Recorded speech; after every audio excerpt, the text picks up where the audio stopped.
Hello, I am the Ronin born, and this.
This is tea with port.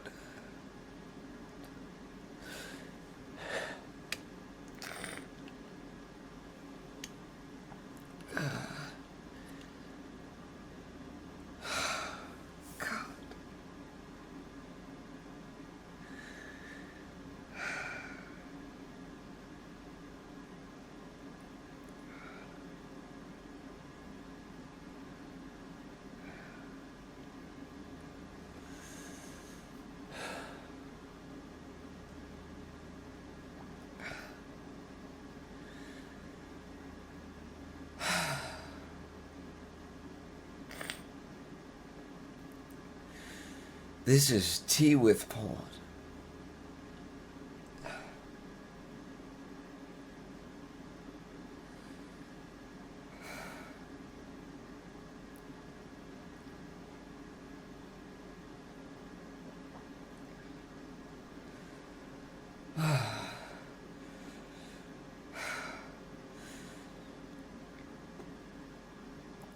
No second take.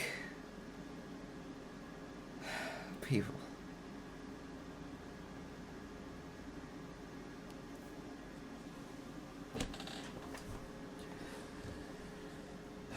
No second takes.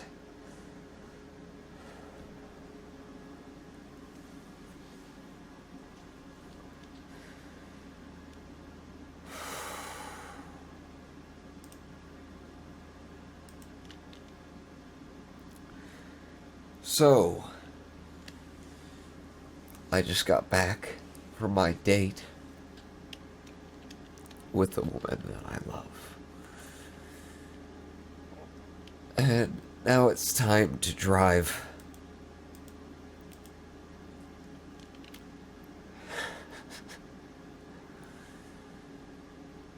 Not to Rotterdam. To Switzerland. Switzerland is impartial.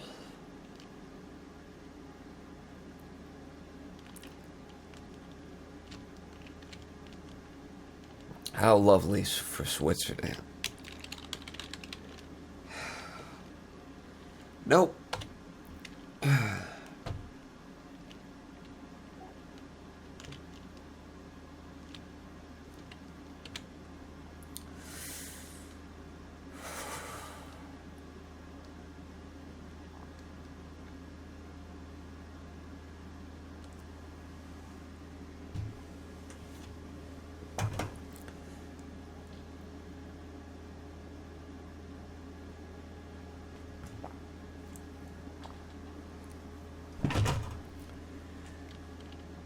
Do you think I can't do this, covered in tears and snot?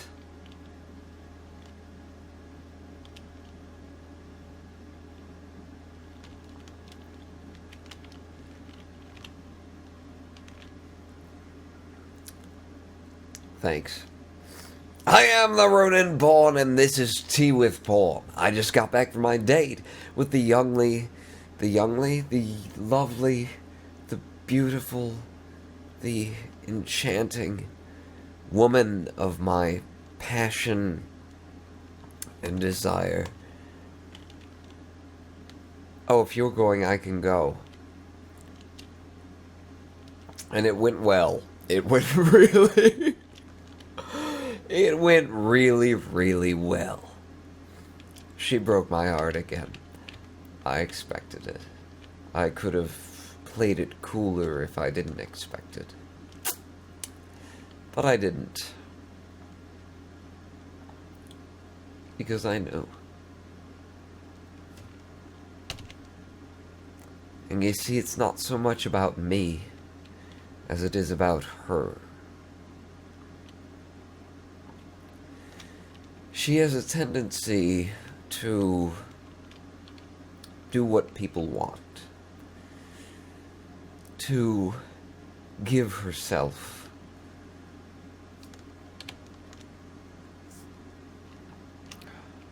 And I love her for that. To the point of fault.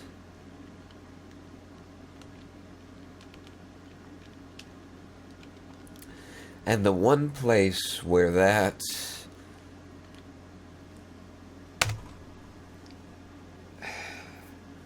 tendency ceases is with me. She doesn't love me the way that I love her, and I know that. That's why I let her go the first time. That's why I didn't fight for her when she was under the mistaken assumption that I didn't want to be with her. Because I knew, I could see in her, that she didn't love me the way that I loved her.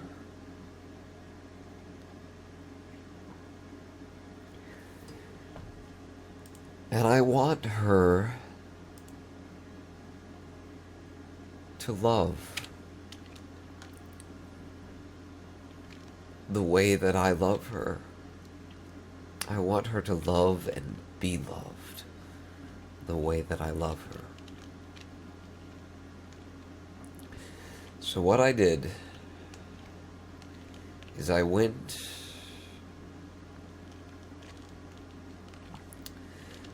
and I exposed all.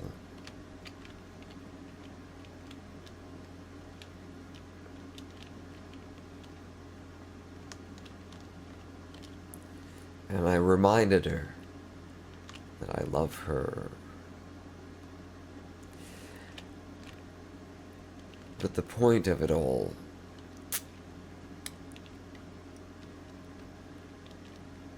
was to tell her to go out and love someone the way that I love her. Was to tell her that if the person you love doesn't love you, fuck it. Go. Fight for them. Fight for what you really want. We're both Buddhists. Yeah, let's tell this story. I am a Zen monk in training who left, who was asked to leave, and I went.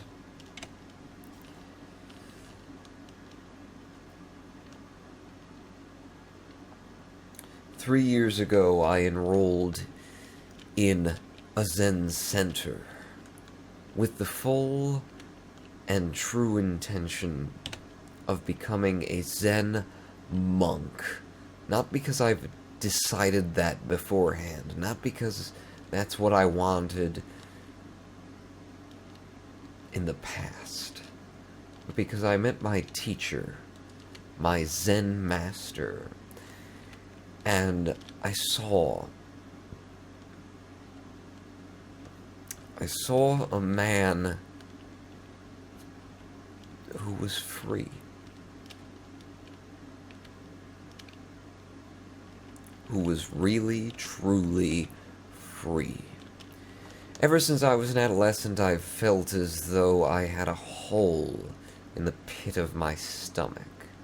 Just sort of here. That's not quite right, but I can't get it on camera. You know where the solar plexus is? Just there, and then a little bit lower. And when I met my Zen teacher, when I heard him speak, the sheer tenor of his voice told me in no uncertain terms that this was a man who had no hole.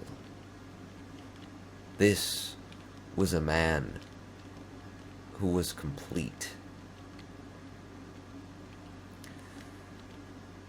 And that's when I knew I need to be a Zen monk, a Zen Buddhist monk.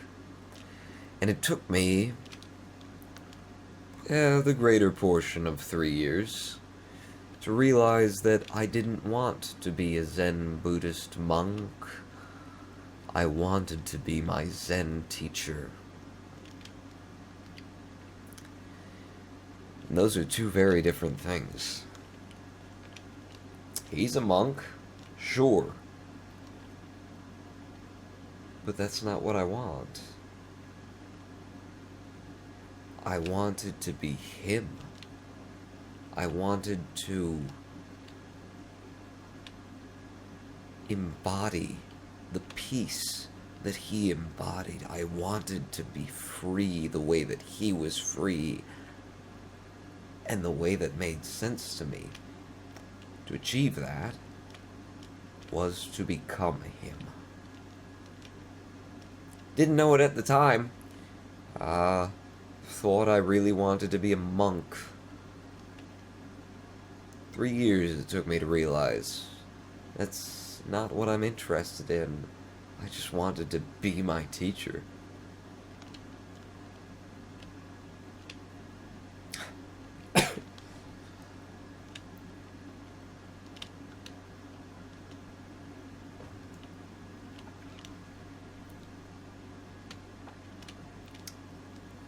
I was practicing as a part-time student in the monastery, coming and going, living elsewhere, and he invited me, specifically, or at least so I was told. I don't know. Maybe they were lying to me.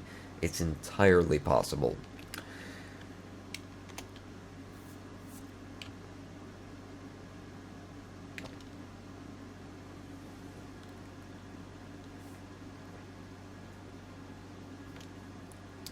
My Zen teacher invited me to a 7-day meditation retreat wherein you do not leave the grounds, you don't do anything other than meditate for 7 days.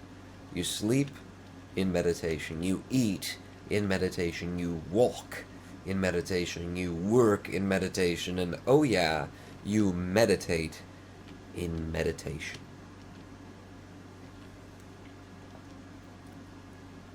And I threw myself in to this thing with every ounce and fiber of my being.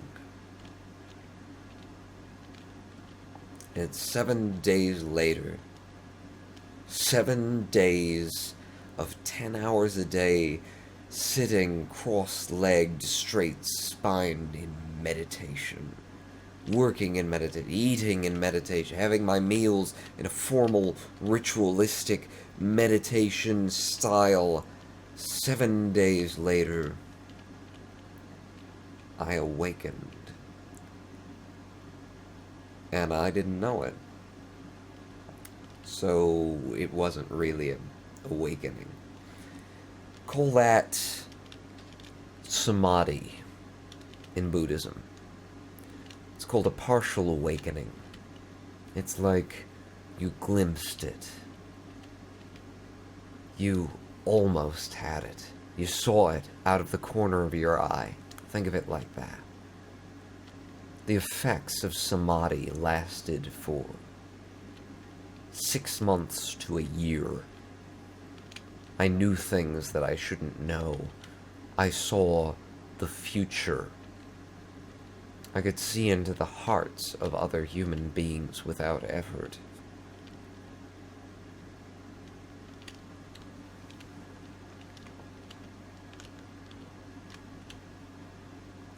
And in that time, shortly after, I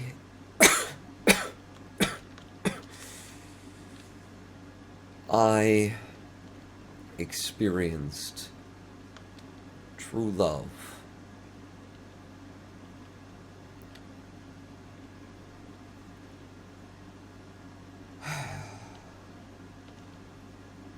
Her name was Jade. Later, she would be given the Buddhist name Heshem, which means bright mind, and I would be given the name Risham, which means true mind. And the other Zen students would be given names that didn't sound like either of those. It was as though my teacher knew the way that I knew things that I shouldn't.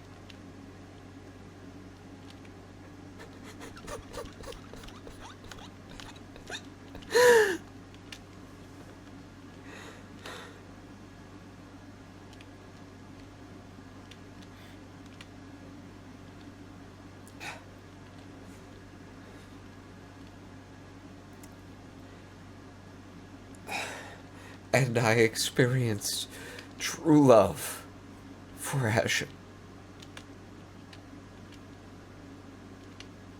And that went like this. I woke her up, I pulled her out of bed, and I said, "Come with me downstairs." And I sat her down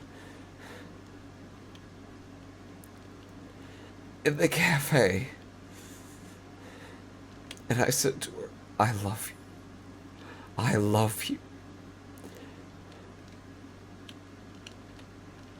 And she looked at me doe-eyed and bewildered and said, "Oh, well, I'm with someone else," which I knew. And I said, "I know. I don't want anything from you. I just love you. I don't need anything from you. I just love you." And in that moment, it was true.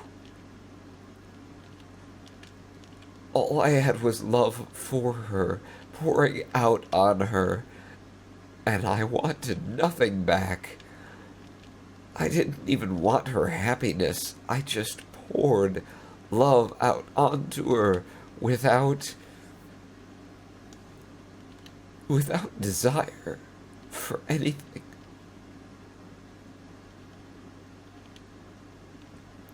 And the simple act of telling her this was more than enough for me.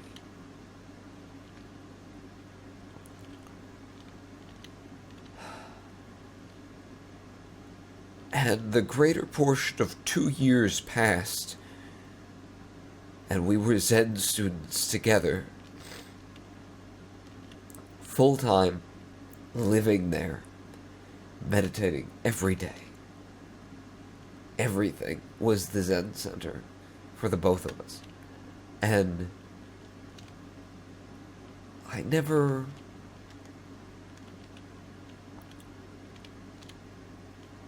wanted her desperately the way that you want someone you love. Because what I had for her was true love. It was pure.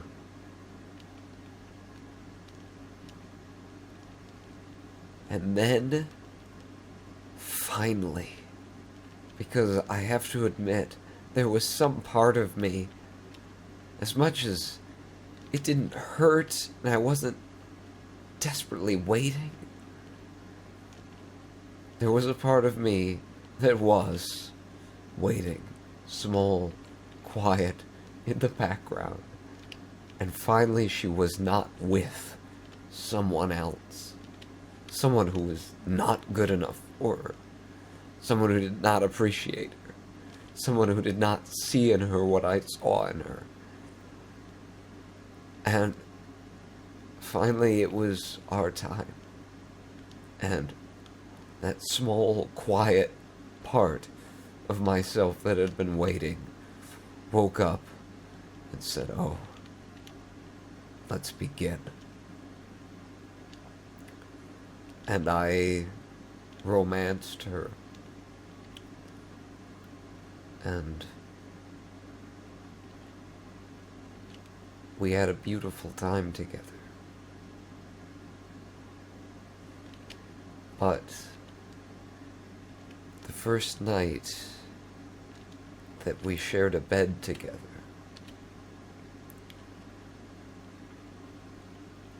I got her pregnant.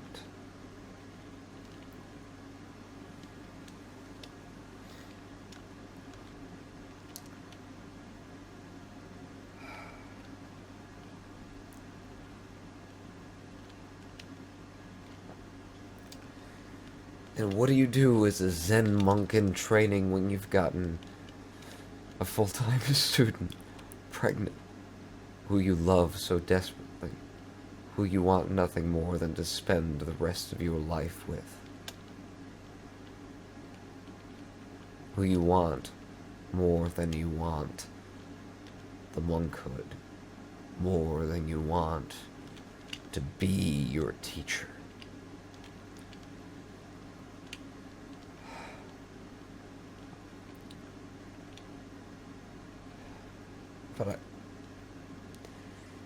But I loved her so much, and I could see in her eyes.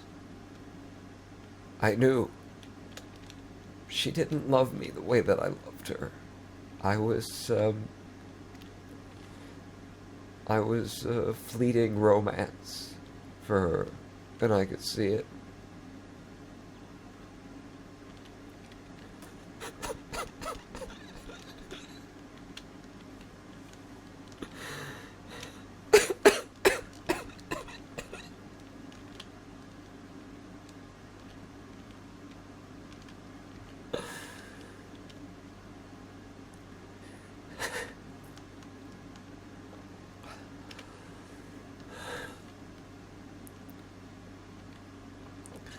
And I loved her so that I didn't want her to stay with me just because we'd been put into the awkward position of having a child together. I wanted her to love me for... I wanted her to love me the way that I loved her. And knowing that she didn't, I wanted her to love someone the way that I loved her. And so, on a day that shall live in my personal box of regrets, of days that if I could go back and do again, I would give up everything that has come since to just try it a different way, not knowing what would come.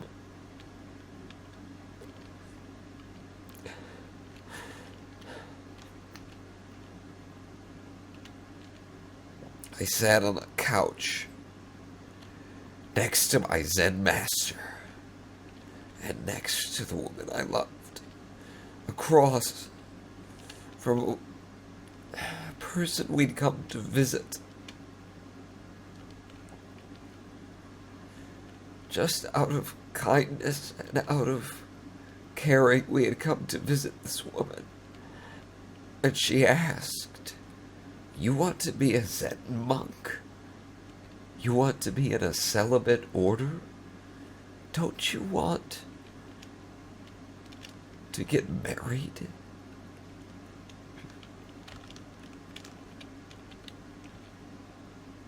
And I saw the situation. And I thought, wow, it would be really embarrassing for my Zen master if the only student he had who had said they want to be a monk, because I was, were to say no to this woman. I would much prefer to be with the woman on the other side of the couch. And in that moment, I did the most horrible thing.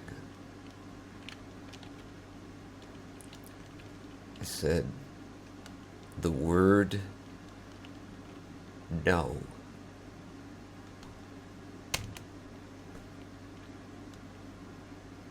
No, I don't want to be married. I didn't even say that much. I just said no. And in that moment,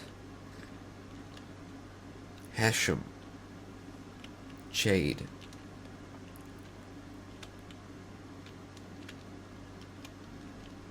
wrote me off.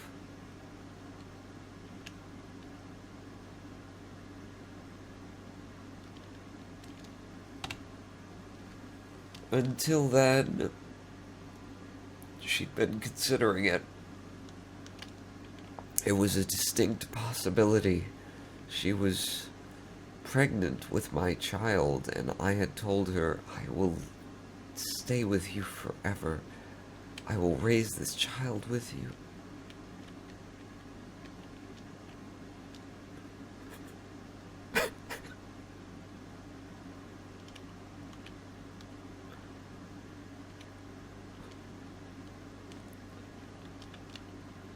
It was a possibility, even though she didn't love me the way that I loved her.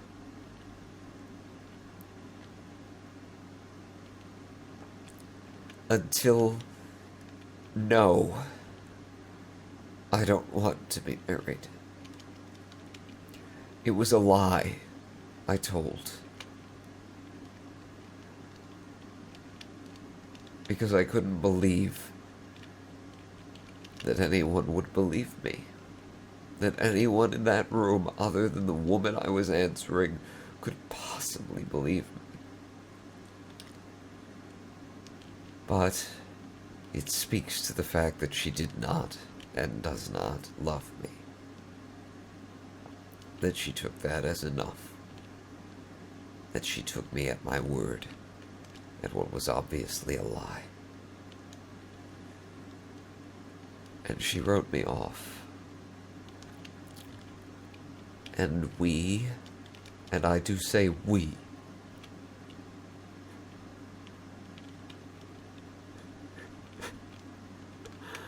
we had an abortion.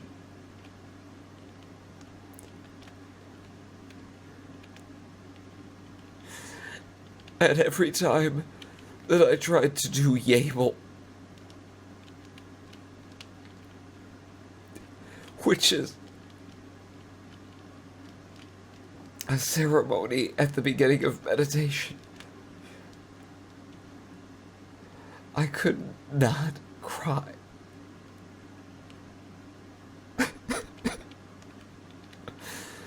And she and I together performed a ritual that lasts over a month, where we guided what you could call the soul of the unborn child through its journey.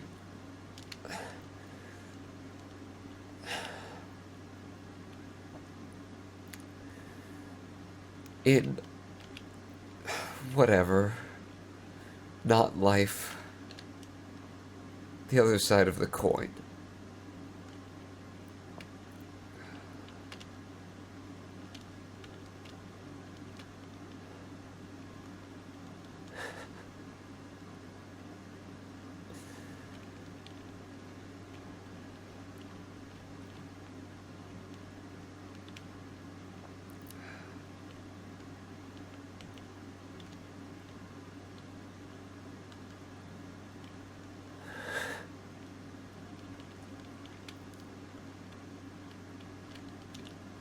And she pulled away.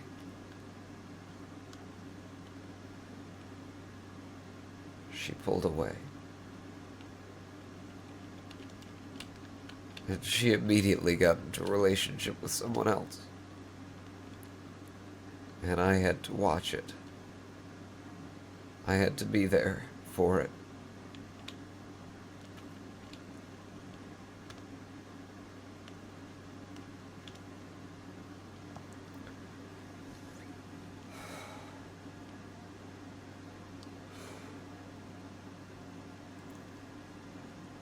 And we went out tonight, to catch up.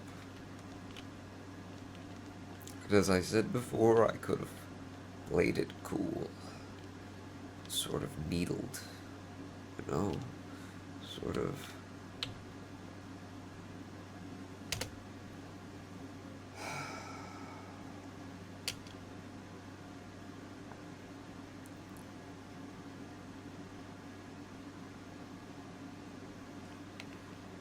sort of undermined her relationship with that man whom she is still with.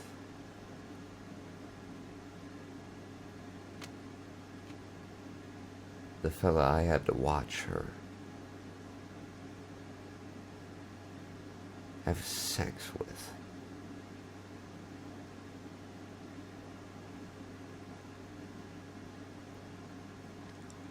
Fall in love with.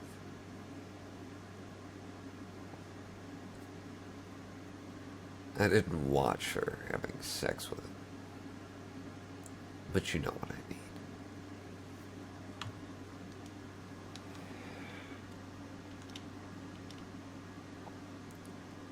She's still with him.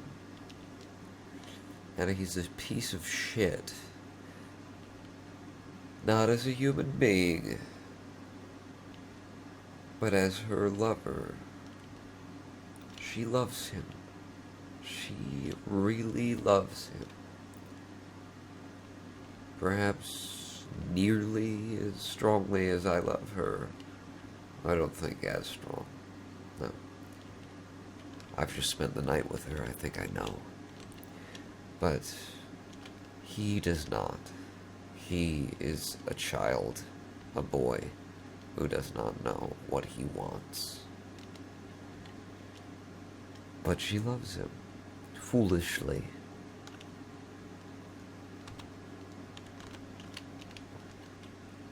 As foolishly as I love her, who does not love me.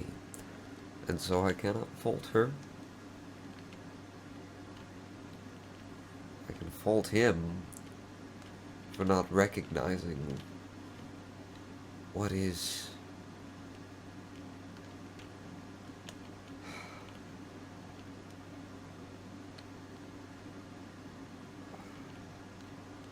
the beauty of this woman.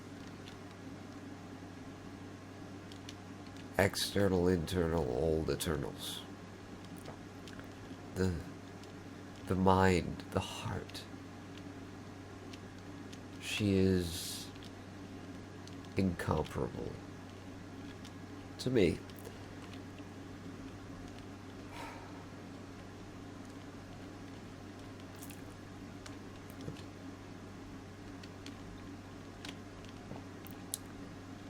She got together with him, and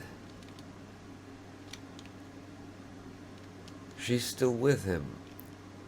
They've broken up, they've reunited, so forth and so on. The typical childish romance of a man who does not know what he wants and who is basically just staying with her and coming back to her out of convenience.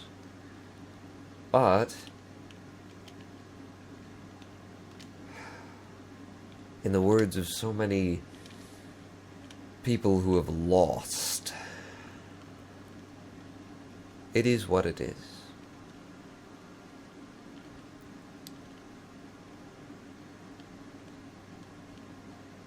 So what I did, instead of trying to needle and trying to put a wedge between them and work my way in, which I kind of started out to do, I instead laid my chips, I laid my cards on the table and reminded her of what she could glean. She's as Zen student as I am. We can read everything that's going on with you. Be careful around Zen students. They know more about you than you do. But I put it all out there so that neither of us could pretend it wasn't. And she was forced to reject me again. And that is what I wanted for her.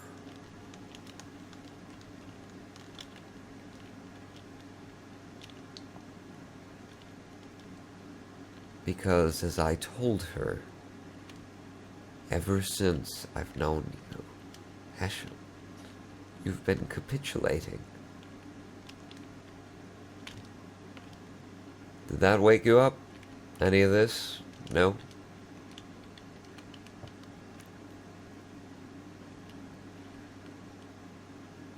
She's always done what someone else wanted.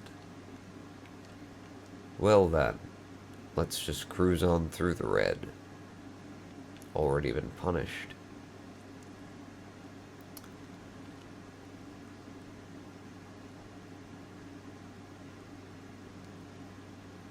She doesn't care for herself the way that she cares for others, and that is beautiful and wonderful, and I love her for it, and it pains me to watch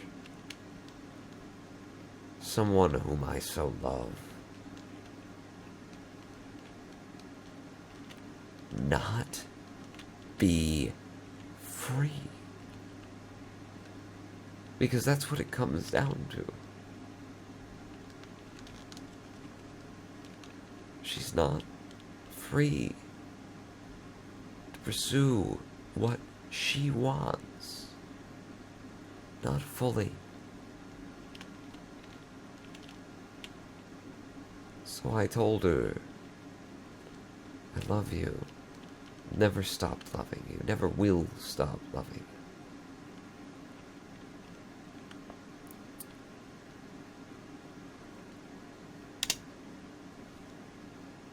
And then I told her, as she rejected me, if nothing else, what I want is for you to just be free. To hit the cars. You love this guy who doesn't really love you, right? Guess what? I'm in the same boat. What I have to say to you, Hashem Jade,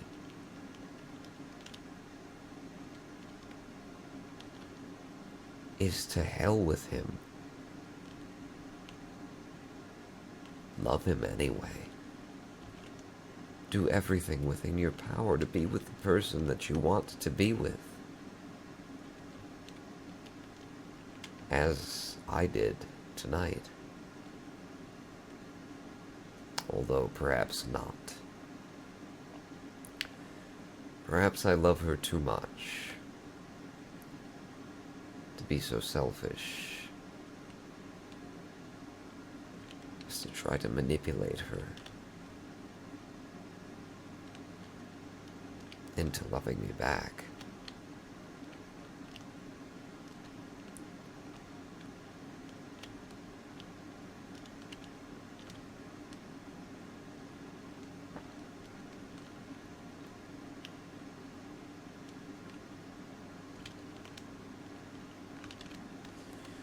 And so instead, what I did was I woke her up. I told her what she needed to hear, and hopefully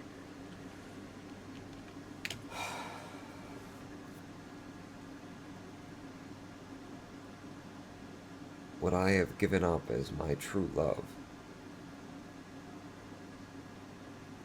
will find the freedom to pursue what she truly desires.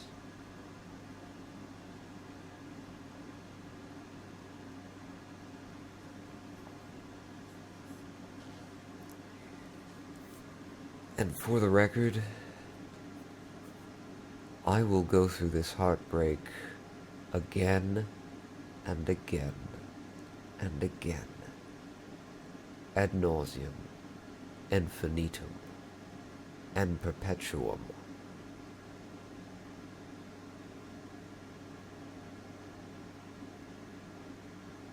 Because it's wonderful. When's the last time you cried like I am? When's the last time you felt something as deeply as I am right now?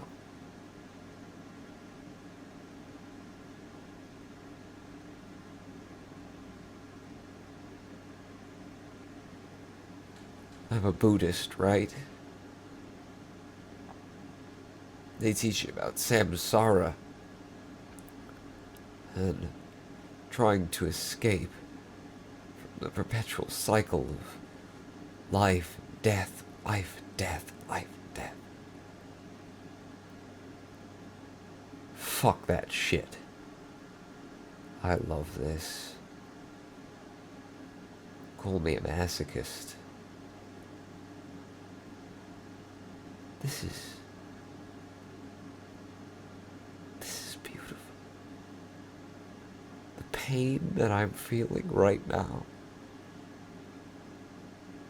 I am so alive. And I will wake up tomorrow more alive than I have been in a long time. My tears are real.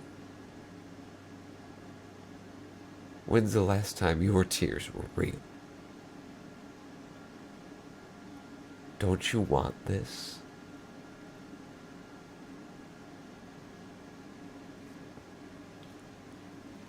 Desire, samsara, escape. I'll tell you how to escape samsara right now. How do I escape this life, this world?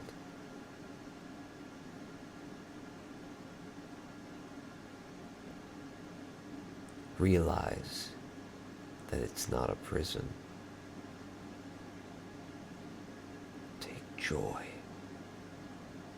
in your suffering, in your everything. Samsara exists for you, because of you. Dream this dream so fully that you believe it real, and love every moment of it. Trust me, you don't need to make an effort to wake up. The alarm will ring all on its own.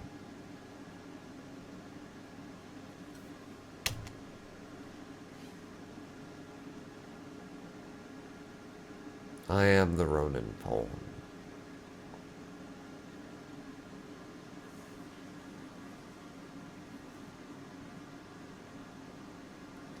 And you'll never see anything like this anywhere else, will you?